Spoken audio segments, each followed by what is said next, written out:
¿Qué harías si la empresa que te echó para ahorrar dinero te llamara 3 meses después ofreciéndote el triple de tu sueldo? ¿Y si el sistema que construiste tú solo, y que solo tú sabías manejar, colapsará el día que te fuiste?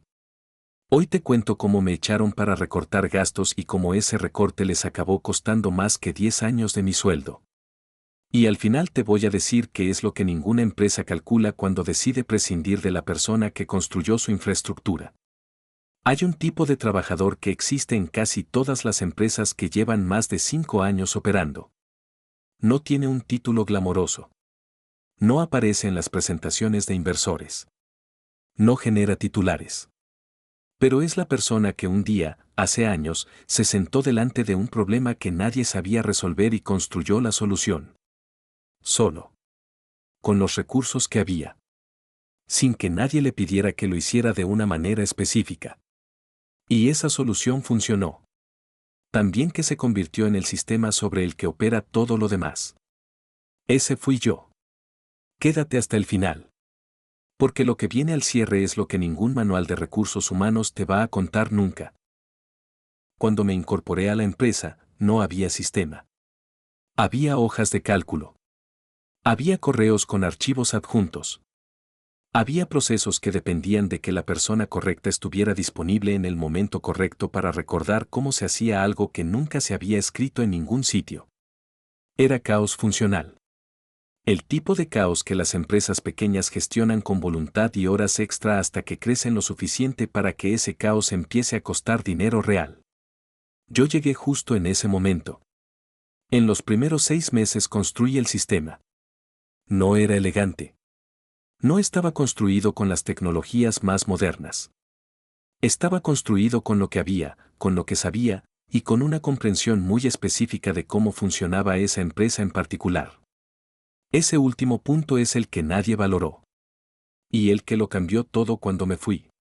La decisión de prescindir de mí fue financiera. Lo dijeron con esa claridad que tienen las empresas cuando quieren que suene inevitable. El departamento de tecnología representaba un porcentaje del presupuesto que querían reducir. Mi sueldo era la partida más visible. Y había opciones externas más baratas para cubrir el mantenimiento básico. Lo que no habían calculado es que el mantenimiento básico de un sistema estándar y el mantenimiento de algo construido a medida por una sola persona son dos cosas completamente diferentes.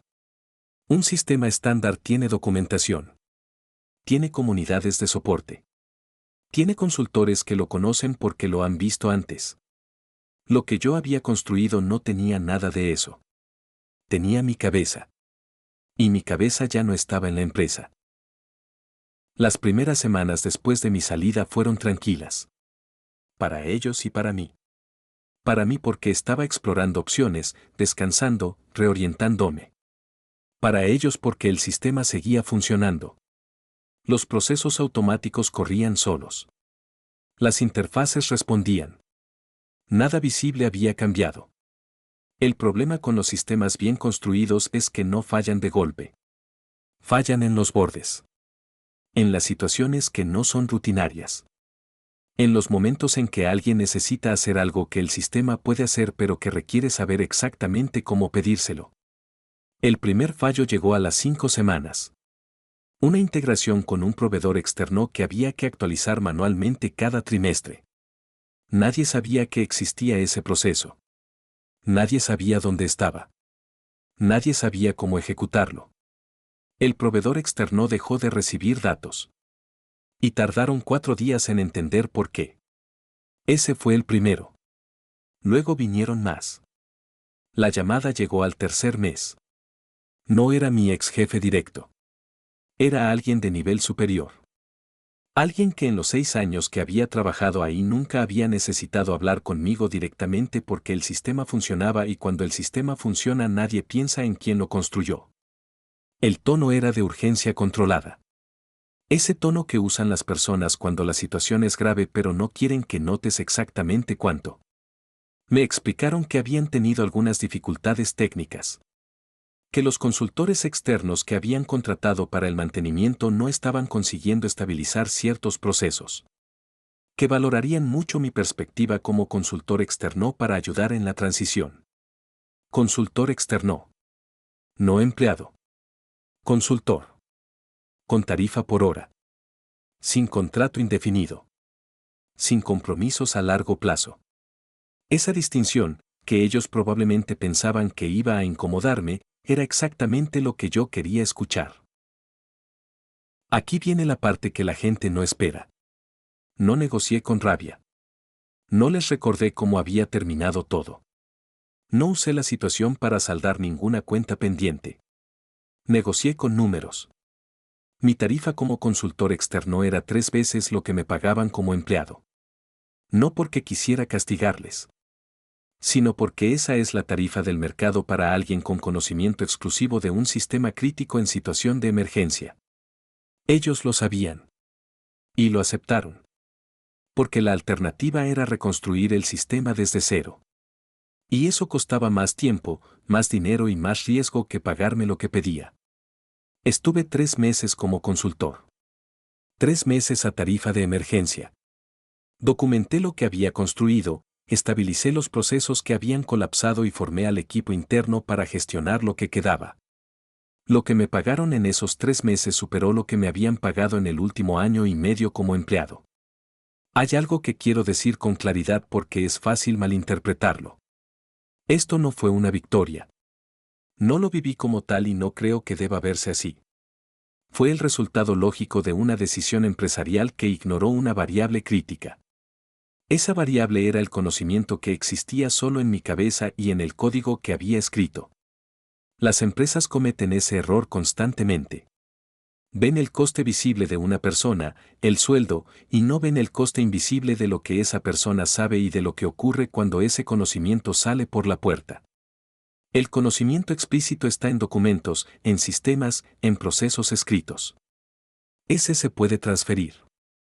El conocimiento implícito está en la experiencia de haber construido algo, de haber visto todos sus fallos, de saber exactamente dónde están sus límites y cómo gestionarlos cuando llegan. Ese no se transfiere en una reunión de traspaso. No se transfiere en 2 semanas de formación. Y cuando desaparece, la empresa lo descubre de la peor manera posible, cuando algo falla y nadie sabe por qué ni cómo arreglarlo. Y ahora sí, lo que prometí al principio. Lo que ninguna empresa calcula cuando decide prescindir de la persona que construyó su infraestructura. No calculan el coste de reconstruir ese conocimiento. No calculan el tiempo que tarda un equipo nuevo en entender un sistema que fue diseñado por alguien que ya no está para explicarlo. No calculan los fallos que van a ocurrir en ese proceso ni el impacto que esos fallos van a tener en clientes, proveedores y operaciones. Calculan el ahorro inmediato. Y toman la decisión basándose solo en ese número. El problema es que el coste real no aparece en la siguiente nómina. Aparece semanas o meses después, cuando algo falla en un momento crítico y el equipo que queda mira a su alrededor buscando a alguien que sepa qué hacer. Y esa persona ya no está. Si construiste algo en tu empresa que solo tú sabes manejar, eso no es un problema. Es tu mayor activo. Cuídalo. Documéntalo si decides irte de forma voluntaria. Pero entiende exactamente lo que vale. Porque tu empresa probablemente no lo entiende todavía. Solo lo va a entender el día que ya no estés. Suscríbete. La semana que viene hablo del segundo error que cometen las empresas cuando pierden a alguien clave, creer que los clientes son de la empresa y no de la persona que los atendía.